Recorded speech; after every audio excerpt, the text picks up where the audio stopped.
So Beetlejuice premiered last week in theaters. I unfortunately have not seen it yet. I have been traveling, but I'm hoping to get to go see it this weekend, and then I'll get my review out to you guys.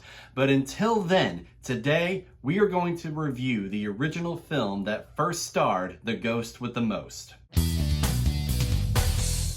So Beetlejuice premiered in 1988. It was directed by Tim Burton and starred Michael Keaton, Gina Davis, Alec Baldwin, and Winona Ryder. And most of the story revolves around the Maitlands. Adam and Barbara, who unfortunately died in a car accident, seek the help of a bioexorcist named Beetlejuice to get this new family that is currently undoing all the hard work that they put into their home out of their home. So just want to give you guys a heads up, this review will have spoilers, as during one of my recent rewatches, I picked up on things that I did not pick up before, and I want to talk about them. But the sad thing is, it's going to give away some spoilers. So with that said, if you do not want spoilers at all, if you by chance have not seen this movie, then here's your warning. But seriously, you should go check this movie out. Let's get started. So let's start off with some positives. I want to say that this film looks amazing. The visuals and cinematography are very well done.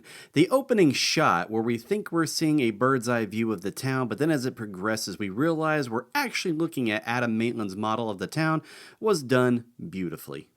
If you're in the mood for a Tim Burton movie and all that it has to offer with creepy but fun practical effects, then this is definitely the film for you.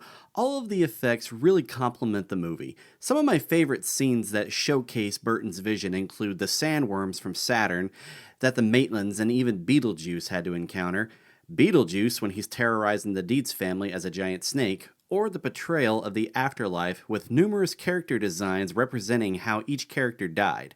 The costume design and makeup was done very well and really added to the film's dark humor. I mean, come on, look at this guy. He's completely burned to a crisp and he's offering a cigarette. Or this guy, who unfortunately appeared to have made friends, or should I say enemies, with an 18-wheeler and commenting how he's feeling a little flat.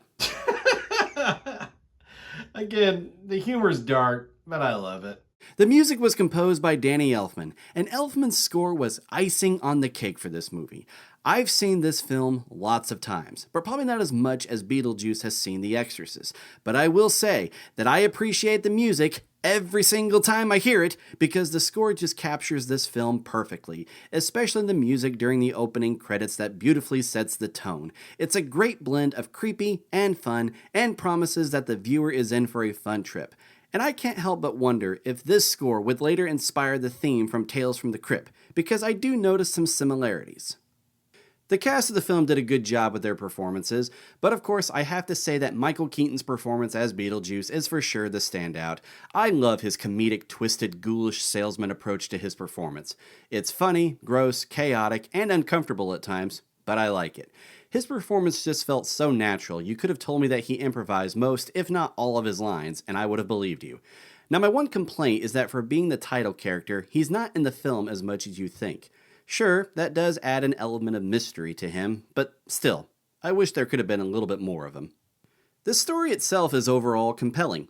It's pretty interesting to see ghosts who have to learn to be ghosts as they try to scare a family out of their home.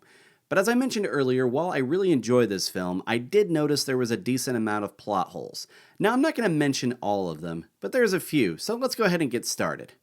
So let's start off with Beetlejuice himself. Why can't he say his name? Because he shows that he does not lack the ability to hint at his name in a game of charades, or even write it down in a piece of paper for that matter. So he has no problem making sure the other person knows what his name is, but how come he can't say it? Sure, he does give some weird explanation as to why he can't, even though it doesn't really make sense. I mean, is he cursed or something? And why does it take saying his name 3 times to summon him? I mean, is this like a Bloody Mary type thing or what? Also, when Beetlejuice is terrorizing the Dietz family as a giant snake later in the film, Barbara sends him back to the model by saying his name again 3 more times. But here's my question. How did Barbara know that would work?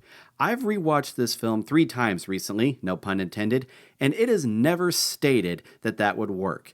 All that Barbara knew was that saying Beetlejuice's name 3 times would release him, but it is never stated that saying it again 3 times would send him back. And on that note, I have to ask, why was Beetlejuice still there in the first place? I mean, Barbara had released him. Couldn't he have just left? Especially since later in the film he states that he wants out permanently. And at that point, before he terrorized the Dietz family, Barbara hadn't sent him back, so it seems to me like he could have just left any time. Was he just bored and wanted to see how things would unfold with the Maitlands? Or was his marriage to Lydia the only thing that would protect him in case someone tried to say his name again 3 times after he was released?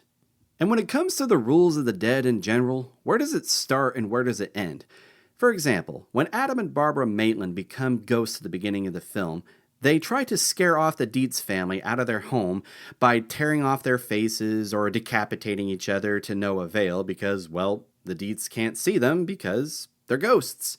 But when they re-meet with their caseworker Juno in the afterlife, she convinces them to try something different, and again, they resort to twisting up their faces.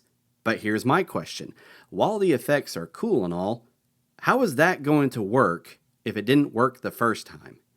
The rules are very unclear, but that's probably my fault. I didn't thoroughly study my handbook for the recently deceased. Shame on me.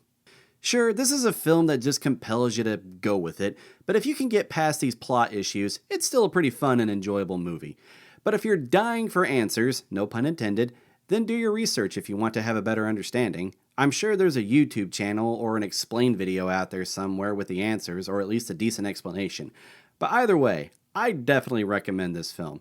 So just sit back, relax, and have a good time with it. I'm going to give Beetlejuice a B+. But that is going to be my review for Beetlejuice. Guys, thank you so much for checking out this video. I hope that you enjoyed it. And if you did, then you know what to do. Be sure to hit that like button. And be sure to post your thoughts on this movie down in the comments below. Did you like it? Did you hate it? Does it make your head spin like Beetlejuice? Either way, post it in the comments and I'll read it. And if you are new to my channel and you're enjoying my videos, then please consider to hit that subscribe button so that way you'll be notified whenever I post another review. But guys, thank you all again so much. I'll see you next time.